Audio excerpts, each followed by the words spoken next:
जिन्होंने संविधान बचाने और आरक्षण को बचाने के नाम पर पूरे देश में दलितों, शोषितों को, पिछड़ों को गुमराह करके इनका वोट तो ले लिया, लेकिन जब माननीय सुप्रीम कोर्ट ने जजमेंट दिया तो जजमेंट के बाद इनको सांप सूंघ गया है। ये सारी विपक्ष की पार्टियां, कांग्रेस और इनका इंडिया गठबंधन सब चुप है, कुछ बोलने के लिए तैयार नहीं। विधानसभा के लिए हो रहे आम चुनाव में अपने इस बने गठबंधन की सरकार बनाने को लेकर कुछ जरूरी बातों की तरफ दिलाना चाहती हूँ। और इस संबंध में हमारी पार्टी का ये कहना है कि अपने देश को आजाद हुए वे भारतीय संविधान को भी लागू हुए अब वर्षों बीत चुके हैं और इस लंबी अवधि में केंद्र वे आपके हरियाणा प्रदेश में भी विभिन्न विरोधी पार्टियों की सरकारें रही हैं। लेकिन दुख की बात यह है कि इस दौरान आपके हरियाणा प्रदेश में भी यहाँ विरोधी पार्टियों की रही सरकारों में सर्व समाज में से खासकर दलितों, आदिवासियों, पिछड़े वर्गों, मुस्लिम व अन्य अकलियतों के साथ साथ गरीबों, मजदूरों, किसानों, व्यापारियों एवं अन्य मेहनतकश लोगों का भी पूर्ण रूप से विकास व उत्थान आदि नहीं हो सका है। जिनकी सरकारों की गलत नीतियों एवं गलत कार्य प्रणाली आदि को अब इन्हें और ज्यादा आजमाने की जरूरत नहीं है। और इस मामले में खास तौर से मैं दलितों, आदिवासियों व अन्य पिछड़े वर्गों के लोगों को ये बताना चाहूंगी कि इन वर्गों को यानी कि पूरे देश में SC, ST और OBC, अनुसूचित जाति, जनजाति व अन्य पिछड़े वर्गों के लोगों को परम पूज्य बाबा साहब डॉक्टर भीमराव अंबेडकर के कड़े संघर्ष एवं अथक प्रयासों से भारतीय संविधान में मिले कानूनी अधिकारों में से विशेषकर सरकारी नौकरियों में जो इन्हें आरक्षण की सुविधा मिली है, तो उसे यहाँ पहले कांग्रेस की और अब बीजेपी की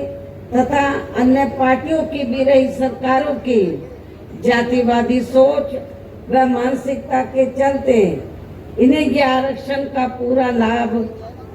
नहीं मिल पा रहा है। ये पार्टियां इन्हें ये आरक्षण का पूरा लाभ नहीं दे पा रही हैं और अब तो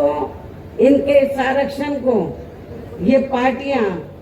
मान्य कोर्ट की आड़ में इसे प्रभावहीन बनाने में व खत्म करने की भी पूरी कोशिश में लगी हुई है। और इसका खास उदाहरण दिनांक 1 अगस्त 2024 को माननीय सुप्रीम कोर्ट का दिया गया निर्णय फैसला है, जिसमें माननीय सुप्रीम कोर्ट ने SC व ST के आरक्षण में वर्गीकरण व क्रीमी लेयर आदि को लागू करने की बात कही है। और यदि इन वर्गों के आरक्षण के मामले में केंद्र की वर्तमान भाजपा सरकार की भी नीति व नीयत साफ होती, तो फिर ये सरकार जो वर्तमान केंद्र की भाजपा सरकार है, तो फिर ये सरकार माननीय सुप्रीम कोर्ट के आरक्षण को लेकर आए इस निर्णय को बिना कोई देरी किए हुए उसे निष्प्रभावी बनाने व पूर्व की स्थिति में लाने के लिए संसद का विशेष सत्र बुलाकर फिर संवैधानिक संशोधन विधेयक जरूर लाए। यदि वर्तमान केंद्र की भाजपा की सरकार के लिए साफ होती आरक्षण के मामले में माननीय सुप्रीम कोर्ट ने जो निर्णय दिया है, तो वो उस निर्णय से आपका जो आरक्षण है आगे चलकर अब ये ना के बराबर रह जाएगा और आपको कोई ज्यादा लाभ मिलने वाला नहीं है। तो जो अभी तक आपको ये सुविधा मिल रही थी, तो उस स्थिति में लाने के लिए तो फिर सुप्रीम कोर्ट का निर्णय है, तो इसको कौन बदल सकता है? इसको सेंटर की सरकार बदल सकती है। वर्तमान में केंद्र की सरकार किसकी है? भारतीय जनता पार्टी की। हमने भारतीय जनता पार्टी की सरकार को ये कहा कि यदि आपकी दलितों, आदिवासियों और अन्य पिछड़े वर्गों के मामले में, खासकर SC ST के आरक्षण के मामले में यदि नीति आपकी स्पष्ट है, सोच सही है, तो फिर आपको जो माननीय सुप्रीम कोर्ट ने 1 अगस्त 2024 को जो निर्णय दिया है, जिससे SC ST का आरक्षण निष्प्रभावी हो गया है और ये फिर खत्म हो जाएगा, तो फिर इसको प्रभावी बनाने के लिए और पूर्व की स्थिति में लाने के लिए फिर केंद्र सरकार की जिम्मेवारी बनती है कि वो पार्लियामेंट का विशेष सत्र बुलाए और विशेष सत्र बुलाकर उसमें संवैधानिक संशोधन विधेयक लाए। और उसमें फिर हम देखते कांग्रेस और पूरा विपक्ष, तो वो आपको सपोर्ट करता है नहीं करता है? जिन्होंने संविधान बचाने